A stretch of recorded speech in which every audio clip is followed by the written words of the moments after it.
নমস্কার। আজকে সমাজের একটা ক্ষত বিক্ষত অংশ নিয়ে আমাকে আলোচনা করার জন্য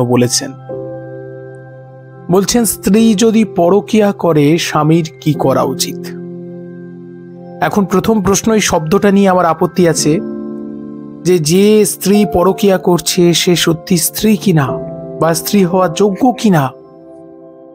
এখন দেখুন, সমাজের একাংশ পরকীয়াকে সমর্থন করছেন। আমি কারোর সঙ্গে বিরোধে যাচ্ছি না, আমি সত্যটা বলছি যে দেখুন, যে পরকীয়াকে যারা সমর্থন করেন করুন, আমার অসুবিধে নেই, কিন্তু পরকীয়া কোনোদিন আলটিমেট শান্তি আনেনি।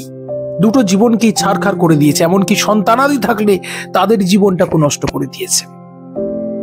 তো আজকে আলোচনার যে বিষয়, স্ত্রী পরকীয়ায় মগ্ন, স্বামী কি করবে। দেখুন, ভালোবাসা, সংসার এগুলো কখনো ফোর্সফুলি সম্ভব নয়, জোর করে কখনো হবে না। এগুলো আগে মনে রাখবেন।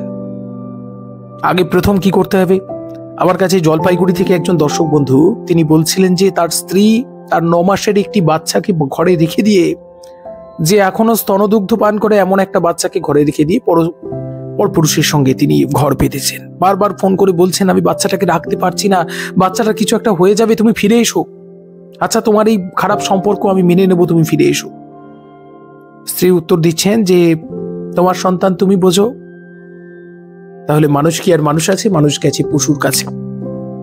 দেখুন, আমি বলবো যে স্ত্রী পরকীয়ায় মজলে স্বামীও পরকীয়া করবে, এটা ঠিক নয়, কিন্তু শক্ত হন।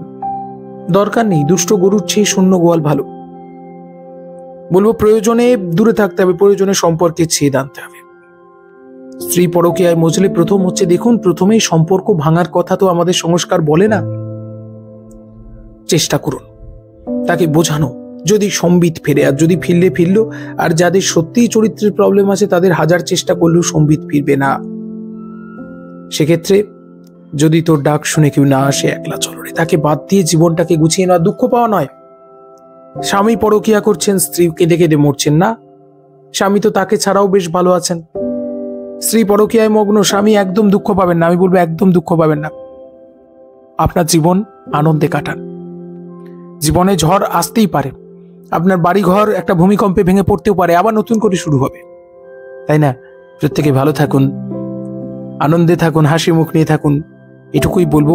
জীবনে শক্ত হতে হবে, কেঁদে কেঁদে নয়। সব সময় নিজেকে একটি প্রশ্ন করুন, আমি অন্যায় করেছি কি? আমি অন্যায় করলে আমি কষ্ট পাবো, আর আমি যদি অন্যায় না করে থাকি আমি কষ্ট পাবো না। ভালো থাকুন। আজকে এখানে শেষ করলাম, পরবর্তী পর্বে আলোচনা হবে, সঙ্গে থাকুন।